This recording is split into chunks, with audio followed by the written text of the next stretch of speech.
Hey everybody, I want to talk about a product and platform that I absolutely love and our latest sponsor, Interseller, the prospecting and outreach platform of choice for recruiters and sellers. Whether you're doubling down on business development or recruiting talent, Interseller does all the heavy lifting of finding contact data, automating the email and follow-up process, and syncs all that rich data into 20 plus CRM and ATS platforms. Reach out now and get going on a 2-week free trial and let them know you heard about it from Adam on the podcast today. Check out the link on the website. Appreciate it. Welcome to the podcast, where we introduce you to incredible humans who share their journeys with the mission to inspire you to harness your own inner tenacity to drive your life and career forward. And now, your host, Adam Posner.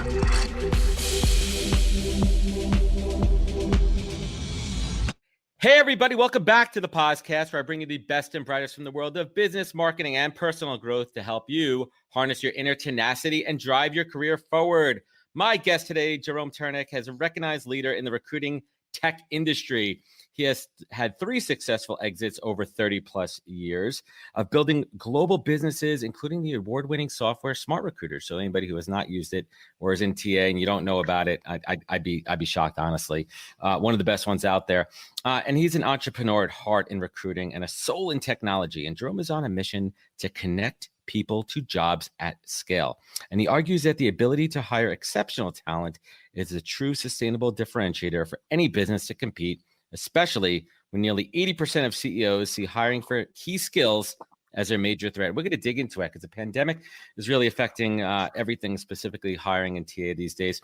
And he's also the author of the best-selling Hiring Success, which he packed decades of experience into working with high growth and Fortune 500 companies into actionable insights for CEOs to find the best talent. So we're going to talk about the book and all that. He is currently he is the founder of SmartRecruiters, and he's currently the CEO.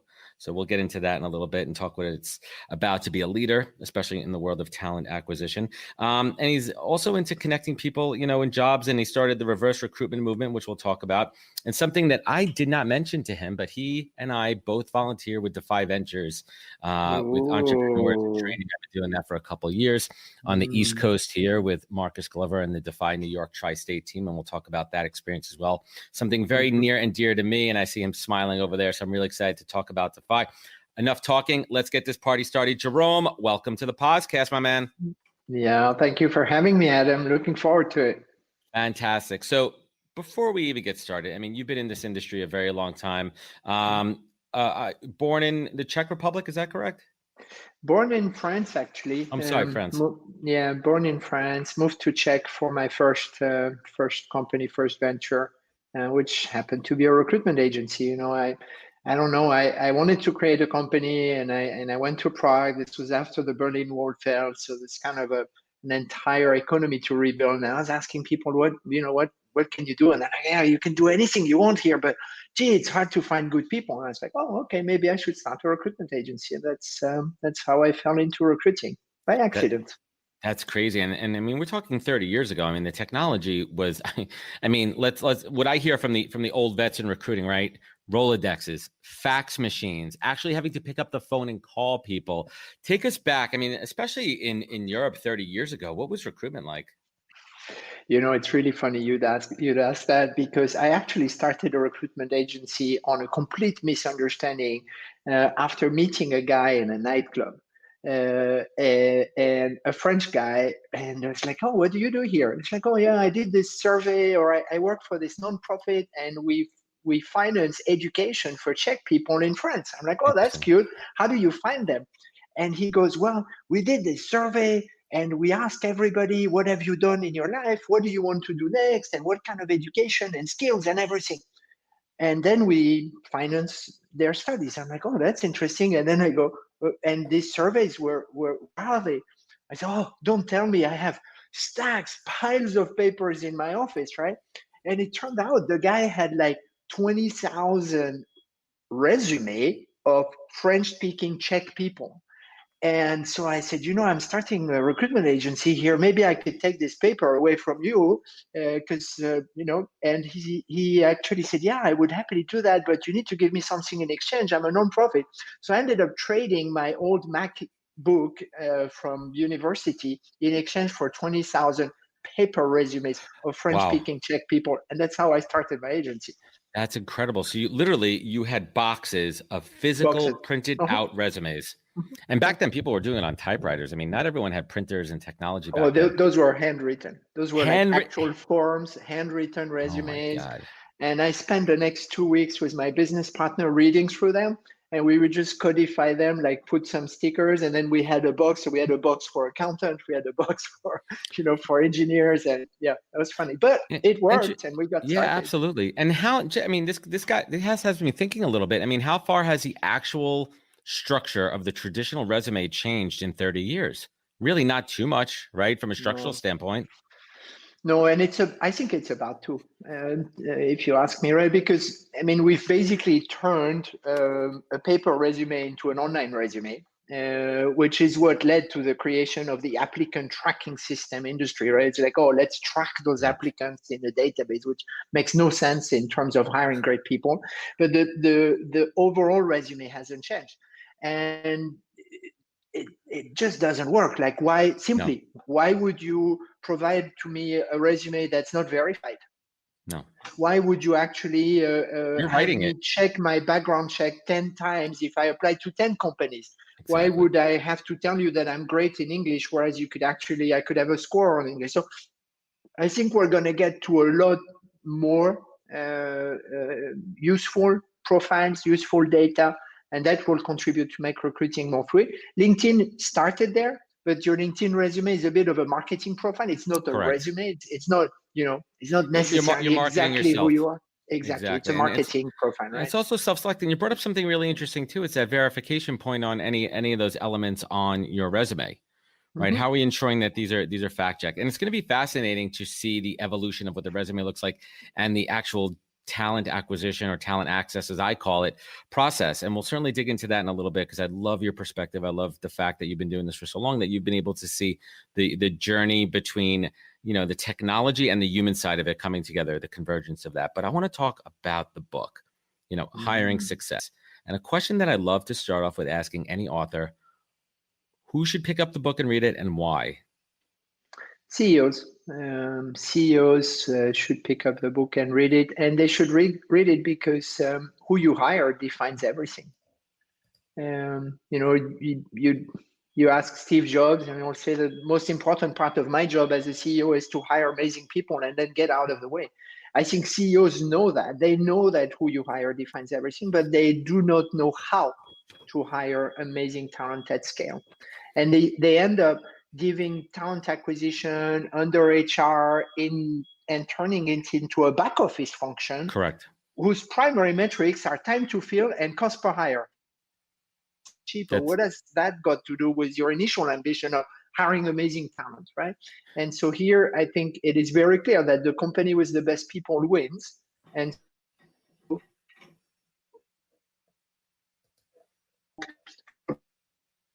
into recruiting.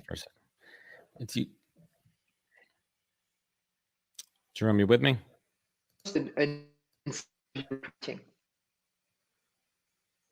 Sorry, we had a little bit of a technical glitch here. We'll get back to that in a second there. Now, you mentioned something interesting. HR and talent has always kind of been a back office operation. Do you think that's because it's not a profit center for a company? And with that being said, is that really a mindset shift where the companies that truly succeed are the ones that really understand, believe, practice, and preach that their people are their product and the lifeblood of their company? Yeah, I think the fact that recruiting is measured as a cost center is a big flaw of many organizations, right? No talent acquisition leader has ever been to a management meeting saying, right, next year I think we should double our cost per hire. But as a CEO, I would say, yeah, well, why not? Invest. What's in it for me? Am I going to get a higher velocity? So if I get my people on time, hiring velocity and business velocity are very closely aligned, right? Because if I have 60% of my hires on time, so if my hiring velocity is 60%, I have 60% of my hires on time. As a CEO, what that means, it means that 60% of my decisions are going to be implemented. The rest will be ignored because we don't have the people in time, right? So business velocity and hiring velocity are very closely linked. I understand that as a CEO. And then I understand quality of hire.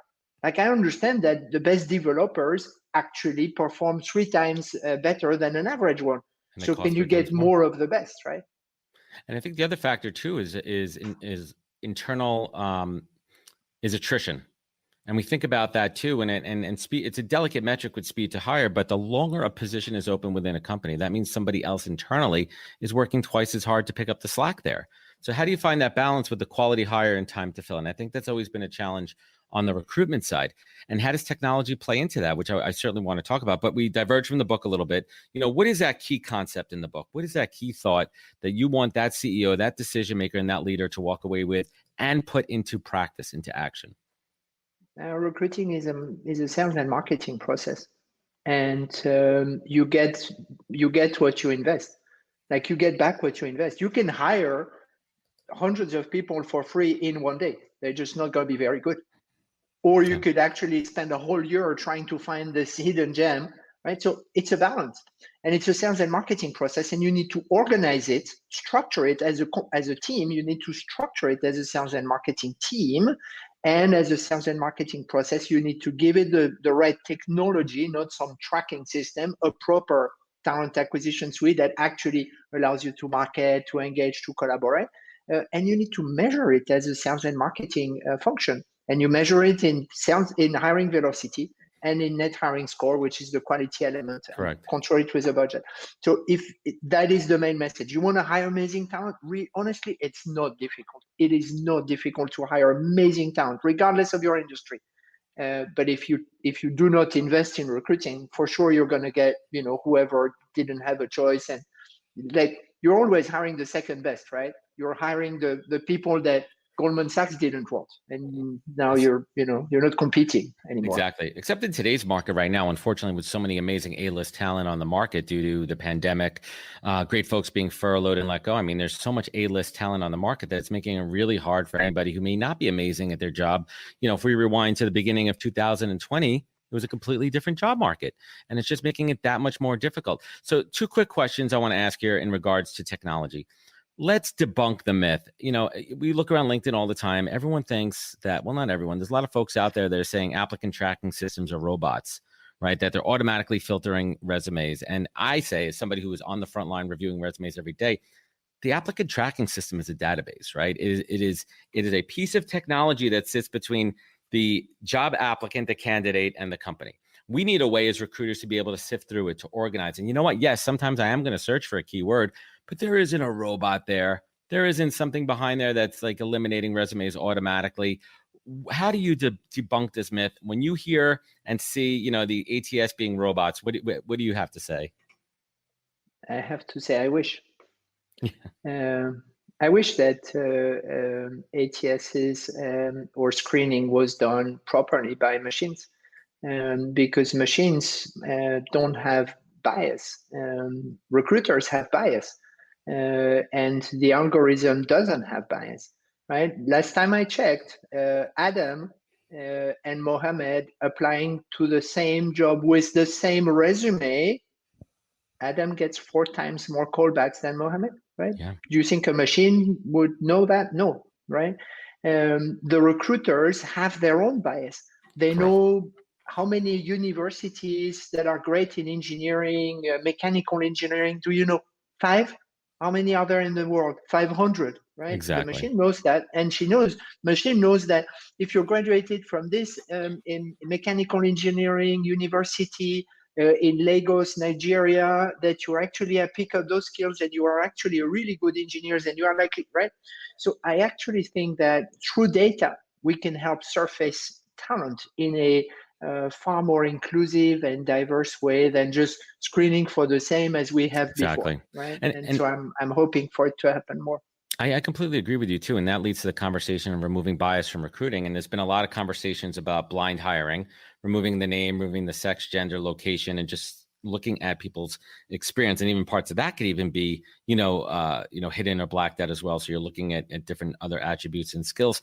And it's fascinating because I think we all have unconscious bias one way or another. I mean, we're human, the way we were brought up, the way we were raised, where we were born, in one extreme or another. And if you say that you're not biased at all, I don't think that's true. I think some degree or another, and that, as you mentioned, that translates directly into the recruiting process.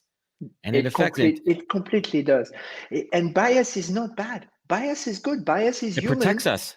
It protects us. It's like, how are we going to get along? Are we going to be friends? Can I trust you? Can I not trust you?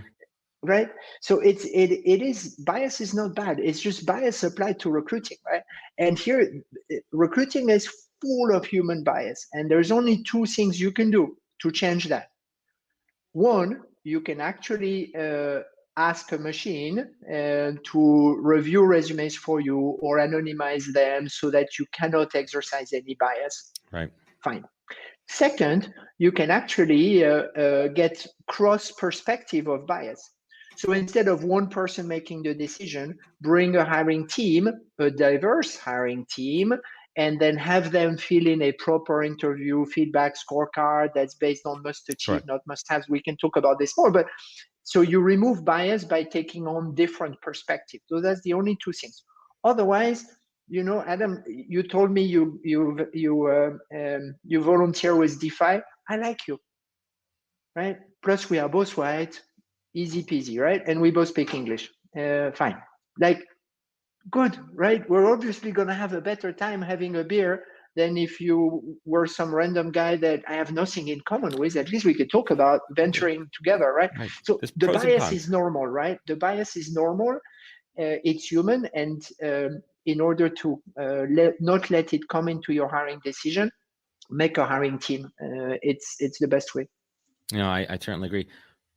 Where did the idea for SmartRecruiters come from? What was that first conversation? Who was it with? When did you get to that point where you're like, you know what, we could do this better. We could create something that's going to be an improvement what's currently out there in the industry? It came from 10 years of building one of the first applicant tracking systems. So I was in a recruiting in the 90s. Then when the internet came, I was like, oh, okay, we're gonna do a software, right? Because people will apply and then we will track them, right? And that's what we did. Like the first generation of applicant tracking system, I founded a company called Mr. Ted, which then became Loomis, now Cornerstone, now Saba, now Cornerstone, whatever. You can still buy the product on the market if you want to. But the problem we solved was a different problem. We solved automating the file cabinet problem, right? You had paper resume, they were becoming digital. It was organizing. Yeah, exactly. You could track them, right, and automate, right? But it never said hire amazing talent system, right? It says applicant tracking system, right? And so when I did that for 10 years, and in 2010 I was like, no, this doesn't work. And I literally took a blank sheet of paper and said, in an ideal world, what would a technology do to help companies hire amazing talent at scale? And we landed on three core principles, which is, one, it should help me attract candidates and engage them. So this is a marketing element, something that, the ATS like Teleo doesn't help you find candidates. Actually, probably the opposite, right? Two, managers should use it with a smile on their face. Like the managers are the one hiring, right? The recruiters are supporting. So the collaboration and hiring manager engagement was a second pillar. And third, recruiter and the recruiter productivity and giving recruiters all of their data, all their processes, all their suppliers in one platform. And those are the three pillars that allowed us to build SmartRecruiters: candidate experience, manager engagement, and recruiter productivity. I love it. And I can speak firsthand because I've used probably 4 or 5 of the major platforms out there at various points in my career. And a lot of them, I mean, let's call it what it is. A lot of them are much of the same, but it's a lot of the nuances of each. It's the UI, the UX, it's the workflow. And I think what a lot of people don't understand about the ATS, and this is actually a good idea. I think one day I'm gonna do a live share of what the ATS looks like so people could see that it really is a workflow. We need it as recruiters. The average recruiter probably, and I'm making this stat up and you probably know it better than me, an average in-house recruiter can manage anywhere from 5 to 20 recs on their plate. How is somebody, a human being, supposed to manage different jobs, different candidates at different stages in the process, inbound, outbound? You need a system and you need a process. And I think it's really important that we bring this to light and educate people on what an applicant tracking system is. So what makes SmartRecruiters better than any of the other ones out there, Jerome? People love using it. We've really focused heavily on the end user. So the candidate experience, right? Making sure that you optimize that conversion, that candidates have a good experience. We innovated quite a bit, apply in one click. We make sure that when something happens, we inform the candidates. So companies were like, whoa, what do you mean you inform the candidate? It's like, yeah, we inform the candidate that you've actually reviewed their resume.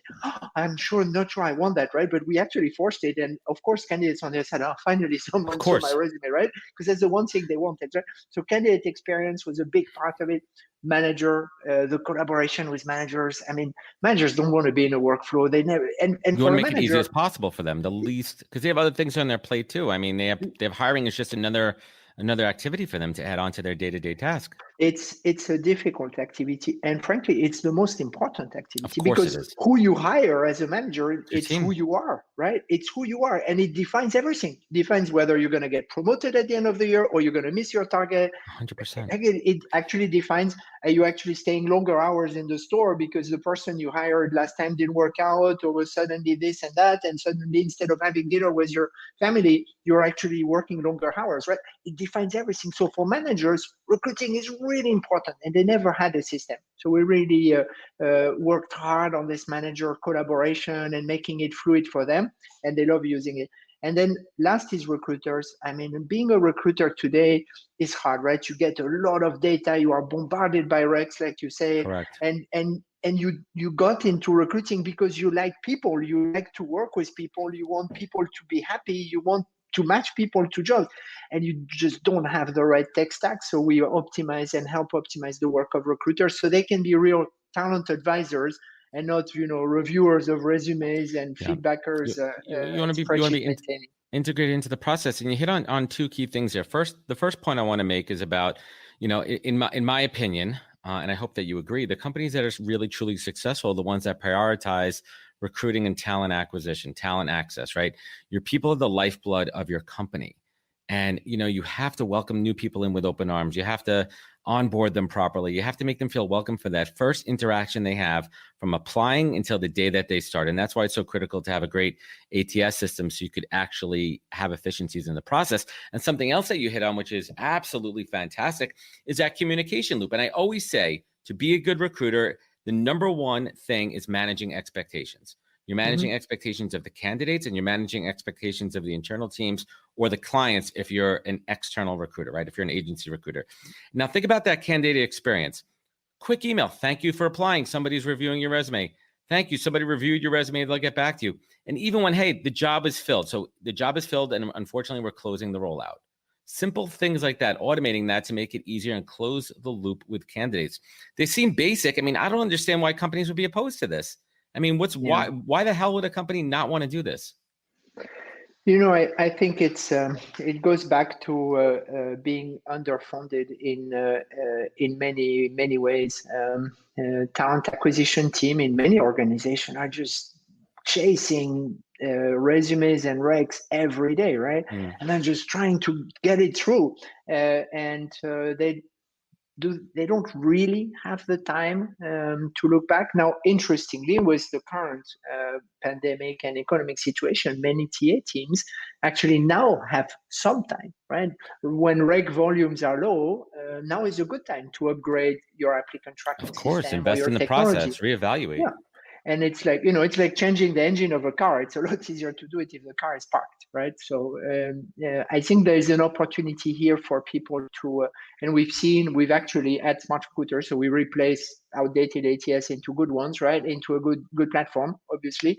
But we've actually just had the best first half, like we're 100% above last year in new sales for the first half. And that's because TA leaders are like, okay, now I have a window a pause. of we could 6 breathe, months, right? We could get some air. Get it done before it restarts, and so it's a good time. Right, and I'm sure one of the biggest counters, when you're going into a company is, hey, we don't have time. When are we going to integrate? How are we going to transfer all of that over? But let's not talk about that because that's boring to most people. Aside from most, let's talk Plus, about it's easy. Yeah, it's a simple, this, then, and that. You push a button, pull a lever, wham, bam, thank you, ma'am, you're done there. But let's talk about the current pandemic, right? And I'd love to get, because your ears are to the ground, companies have had to move the entire process overnight, the interview process, the hiring process, the onboarding process, remote overnight. And there's some companies that have been remote for a long time and it's been second nature to them, but a lot of companies really rely on that face-to-face. Tell us what you're hearing and seeing as far as, companies reintegrating into this remote process. I think it's actually forcing organizations to become far more professional. Because if you don't have a good process or a good collaboration in your hiring process, and you just cannot hire remotely, it just doesn't work, right? You're emailing resumes here and there. You can't rely on your interviews. You can't rely on like water cooler conversation or you chasing a manager. How did you like this candidate? I don't know. I might let you know tomorrow if I have time, right? If I can find you in the office. Yeah, so it doesn't work. But the organization that actually have a proper process with the appropriate collaboration and a professional selection process actually don't see a difference, right? I mean, recently someone I was talking about the fact that we just hired a new head of product for SmartRecruiters, right? Probably the most important job in the company, in fact, right? Because that person basically defines our product. And someone said, "Oh, you just hired. So how did you run the process? Did you actually meet the person?" And I was like, "Oh, yeah, you're right. Actually, no, I never met her." And I just in that moment, it felt so natural that actually we just hired the most important executive in our company, and I had not met her, but we had enough people talking on video and with a proper process that I totally trust the remote process. It didn't even cross my mind that maybe I should have tried to get her to fly over to San Francisco for at least a coffee or something, right? Well, it's fascinating too, and I've had this conversation with leaders too that one leader had to replace half of his executive team over the last 6 months, and I said the same exact question, like, how do you hire some of the most important folks in your organization without breaking bread, having a drink, having a cup of coffee, being able to feel that energy and get their sense to shake his or her hand and see if you have that human connection? And they said, you know what? It took a couple of extra calls, a couple extra Zoom calls, but we were able to do it, and you could still trust your gut. So it's kind of readjusting your senses on it. So I want to talk about the reverse recruiting movement. And this is the first time I've heard it. So if you could kindly enlighten us, sir, with a definition and example. Yeah, so the reverse recruiting movement is an encouragement for recruiters to actually reverse their work and from time to time work for candidates and not for companies. And we've organized reverse recruiting events around the Hiring Success Conference, which is our annual industry conference, right? And it's really beautiful to see what happens when you take your recruiter's hat and you say, okay, now I don't work for Visa or Twitter or LinkedIn. Now I work for you, Adam. I work for you. How can I help you, right? And we did it, the last time we did it was in February, just before the pandemic hit and things shut down. We had over 1,000 TA leaders at the conference here in San Francisco. And the mayor, London Breed, the mayor of San Francisco, came to give a speech about diversity, inclusion, and so on. And at the end, it was their final session. And I was on stage and I said, guys, it's all great to hear and listen about D&I and all these things, but there's nothing better than actually experiencing it. So for this last session, we have brought 500 candidates that are right there waiting for you outside. We're going to open the door, we're going to let them in, and we're going to pair you. And those people are people that your processes are designed to reject. They are too old, they are refugees, they have done jail, or they've done time. They're, however, they're disabilities might be, or their problem might be. These are people that your process are designed to. And suddenly we saw, like, you had the head of TA at Twitter that was paired with someone, and they just completely changed their mind, right? And we've had so many of those people actually find a job, of course, thanks to that, right? And so I would say, as a recruiter, if you have some time, which you do, grab one person that is struggling to find a job and just mentor them, help them. How can I help you? Just review their resume, make some introductions. You can be your own reverse recruiter tomorrow. Just help one person. I'm gonna take you up on that. I'm gonna make a post later today. Listen, I've helped a couple of people, and it's pro bono, and it's just sharing your knowledge and your expertise. And honestly, like, we're all busy. We all have things going on in our lives, with work, with home, with families, with other things. But if you're in the talent access industry and you could find 15 minutes, 20 minutes once or twice a week to help one person, especially now, you could, and it sounds so cliche, and I'm not sound cheesy, Jerome, but it's really, you could literally help one person and you could change someone's life. And that's the power that we have in our industry, right? We get shit on a lot. The recruitment industry, we get torn up. The reputation, and this is a great effort, and I applaud that. Jerome, was this influenced at all by your work with Defy? This kind of mindset? Yeah, so I started reverse recruiting before. So I actually started SmartRecruiters on a mission to eradicate unemployment. That's kind of the starting point of SmartRecruiters. And I was fundraising in Silicon Valley saying, I want to eradicate unemployment, give me some money, right? And that morphed into, like, how can we help? And we've been over the years very involved in mentoring underrepresented groups, right? Which of course includes formerly incarcerated individuals. And in that respect, my work with Defy, and so I volunteer at the Pelican Bay prison that's up north here from San Francisco, which is a maximum security prison where most of the core curriculum of Defy has been written and tested out. And this, working with the men that are there it's a transformational experience for both parties, as you very well know if you volunteer up there. Yeah, and for those who don't know, Jerome and I volunteer for an organization called Defy Ventures, which works with incarcerated men and women to help give them a legitimate first or second chance. So these are folks who are going to be eligible for release, and it is I believe a Baylor University 8-month accredited program, which takes these men and women through everything from life skills, things like how to balance a checkbook, how to properly apologize. They've been institutionalized and institutionalized for so long that there's so many life skills that they don't have when they come out, all the way up to how to build a business, how to execute it when you come out. And it's absolutely incredible to watch.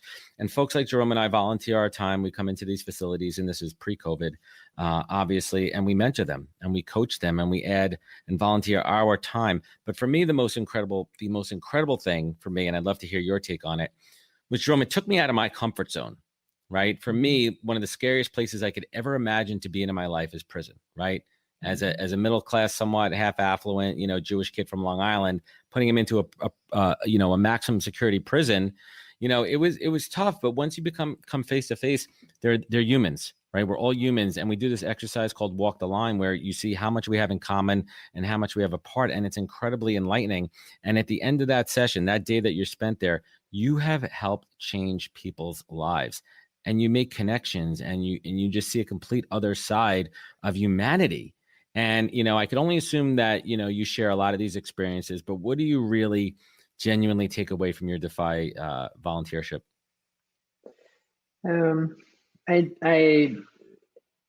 I take away a lot personally. Like, every time someone will tell me, some of the entrepreneurs in training, the EITs as we call them, will tell me, "Oh, thank you so much for coming to see us." Right? I'm like, oh, I'm here for myself, right?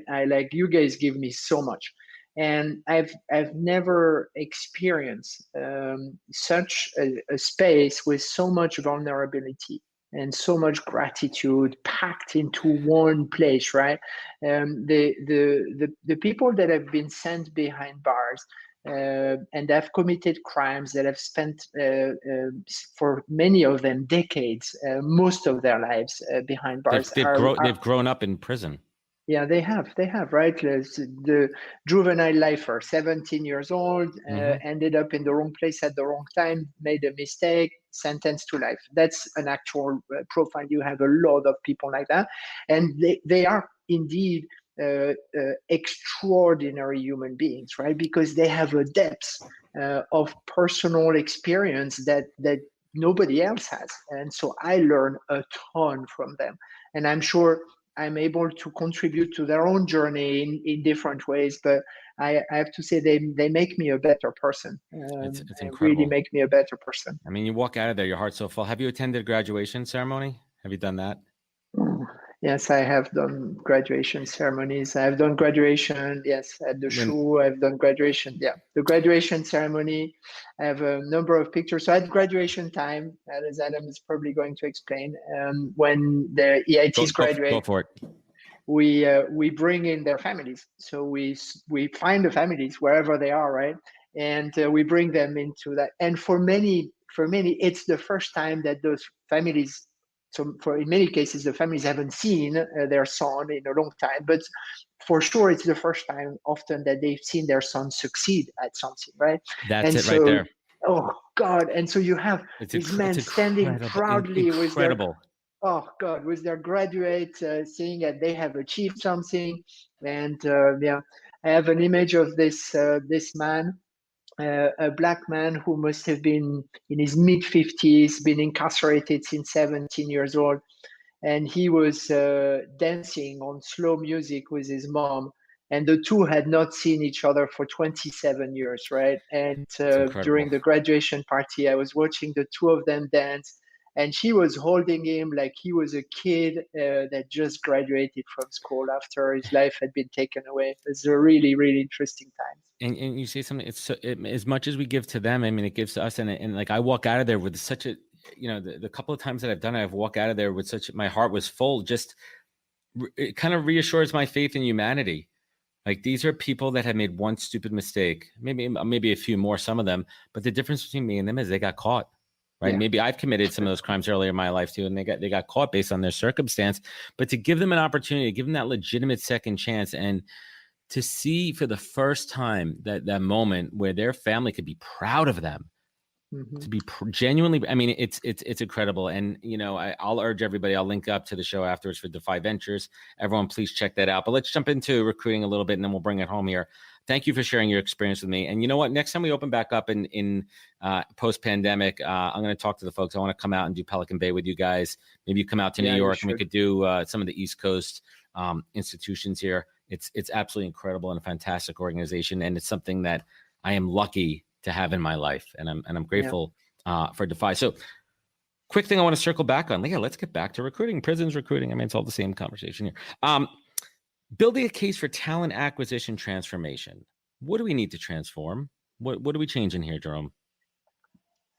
We're changing the vast misunderstanding that recruiting is a back office function that just needs to operate faster and cheaper. I mean, this is a joke. That's a transformation. That is the real transformation. The fact that I get a bunch of resume, I ignore a 9 out of 10 because I don't have time to read all of them, and then I give 2 to a manager who doesn't care, and they pick 1, and everybody is unhappy. Like this has to change, right? Right. And the transformation of talent acquisition into hiring success, into a value add function. Because actually, when you think about it, if people are the most important asset we have in a company, but everybody agrees, who you hire defines everything, but everybody agrees, then naturally that makes recruiting the most important function in the business. It should be. Not the least important, right? It should be at the top of it. It's about prioritization. What do you think is the number one attribute of an amazing recruiter? Empathy.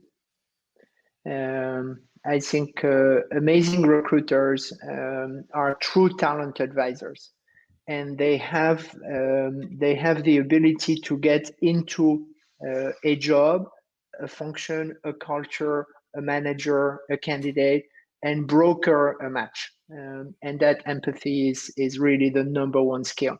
And we are very often putting recruiters as like resume screeners and interview coordinators and all of this thing. This doesn't need to be. At the heart, I think good recruiters, great recruiters have empathy, and they look at the quality of a match, and they go back 5 years later and they meet the candidate in the corridor, and the guy can say, "Oh, thank you again.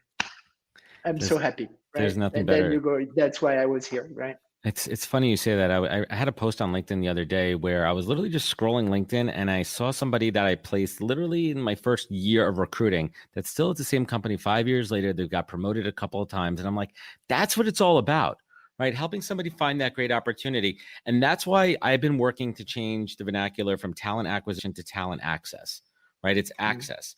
As a recruiter, someone in the talent industry, I'm providing access on both sides. I'm providing companies access to great candidates and candidates access to great opportunities. And once you have that mindset that you're a conduit and you're able to do that with empathy and care, you'll become an absolutely great recruiter. So first and foremost, before we get into the fun part, that wasn't the fun part of the show. We're about to get into the fun part of the show. Thank you for everything that you do for our industry, being a voice of more than reason, a voice of innovation and a voice of empathy and care. So thank you for that. You ready for the fun stuff? Thank you. Yeah, always. Yeah, let's get to the fun stuff. Jerome, what does the word authentic mean to you? Being myself. Being the real, the guy that we see right here. Being there in the moment, being myself. Authenticity is very funny, actually. Authenticity is when you are true to your purpose. Purpose and values are the real drivers of many things' performance. And I tested that live in the last 4 months. When the pandemic hit, most of the technology, all of the technology, recruitment technology vendors started to cut in their team and organize layoffs like 10%, 20%, 40% of the team out, right?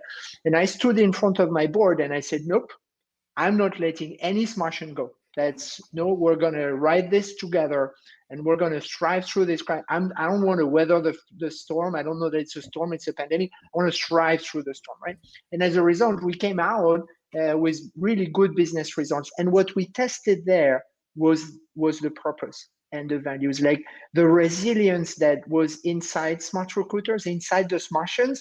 I directly link back to, hey, we are here to connect people to jobs at scale. Guys, 500 million people just lost their job. Like, we need to focus here. We don't have time, right? It's go time. They need us right now. It's not a time to cut. I absolutely love it, right? And what do they always say, right? Like, calm waters don't make for good sailors. That doesn't define a good sailor. Yes. Right? It's the rough waters that really define it.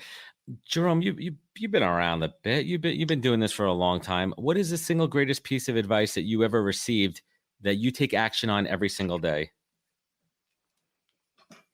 Be here now. What does that mean? It means live your moment fully. Actually, it goes back to your previous question, right? But if you live your moment truly, if you stay true to yourself, then good things happen. And I take all my leadership, and you see, when I do this, I kind of point back to my core here, right? Like the gesture is I take all my leadership decisions from within.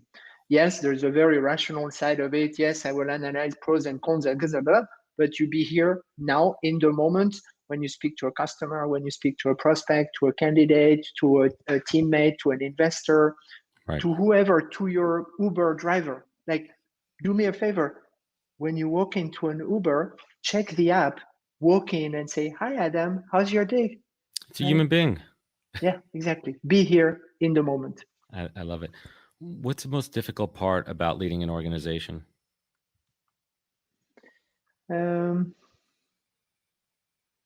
It's the most enjoyable, actually, and it's the constant struggle. I think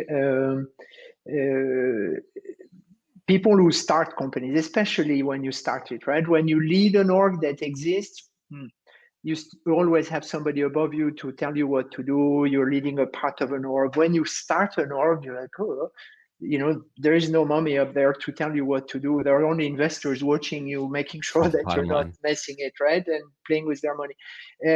So that struggle, which is an entrepreneurial struggle that every entrepreneur knows exactly what I'm talking about, whether they have 2 employees or 2,000, right? We all experience the same. And that struggle is both the hardest and the most enjoyable part. And I've come to change from one to the other. I used to cope with it in like, oh, it's going to be hard, but at some point I'll succeed. I was just grinding through it, right? And in the last decade, I found myself enjoying the struggle. Like the harder it gets, I'm waking up with a smile. I'm like, this is going to be good, right? And when you start to enjoy the struggle, then good things happen. And at least for me, that I enjoy the hardest part of my job. That is absolutely fantastic. We've all been through a lot, the last few months. And one of the things that I keep talking about consistently are the silver linings, right? The personal silver linings of being able to spend more time with your family. For me, the professional silver linings of being able to truly focus and grow my business and grow as an entrepreneur and as a business owner. So I'd love to ask you if you could kindly share with us some personal and professional silver linings that you've experienced over the last 6 months of the pandemic. Yeah, I'll share 2. One is I had the amazing opportunity to spend 4 months stuck in a 2-bedroom apartment with my 17-year-old daughter. And I enjoyed every second of it. It was perfect, right? I was like, when will be I'll never be 4 months in an apartment with her anymore, right? She'll be off to college and, whatever. So that was like, this rooted me back, and we did a bunch of things together, from like learning to cook stuff, and we started baking and giving our driving lessons, whatever, right? We just spent good quality time, and I enjoyed that. On the work front, my silver lining has been on a bias for action and the responsibility that is upon us at SmartRecruiters, upon us as recruiters in general. But as a recruitment technology vendor, we have a lot of responsibility here, right? While we were talking for half an hour, over 2,000 people applied to jobs using SmartRecruiters, right? We get 3 million a month, and it's just coming in and coming in and coming in, and it's across 4,000 enterprises in 40 languages, and all of these individuals, each individual candidate is a personal story. And I say that very often in our town hall at SmartRecruiters. I said, think about the candidate when they press apply and they go, okay, I hope this one works out, right? And I hope it works out next time you press apply. And I think here we have a responsibility. And I'm really on a mission to make hiring easier, more enjoyable for individuals, more efficient for companies, with a better outcome. And so that has been my silver lining, connecting people to jobs at scale. I want to pause on that for a minute, because you just hit something inside of me there, right? Like behind every apply, right? There's somebody there who's out of work, who is looking for a better opportunity, right? And us as recruiters, sometimes it just becomes a number game just because the sheer volume. But it's important for us as recruiters, at least a couple times a day, just pause for a second and just really truly think about the human being on the other side, whether they're qualified for that position or not, and treat them the same way that you would want to be treated. Because listen, I guarantee most of us recruiters, 98% of us, have been unemployed, have been on the other side and looking for a job. So just put yourself in their shoes. And last but not least, Jerome, and I ask this question to every single guest on over 100 episodes of the podcast.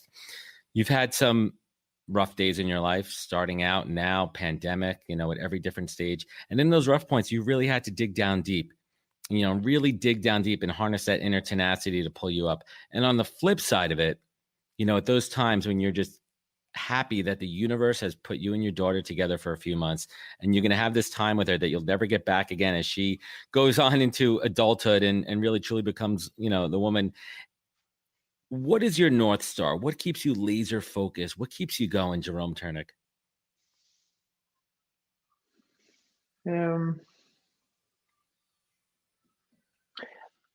I like to change things. I think at the heart, at the core, I'm a leader. I early on in my life, I discovered my leadership skills.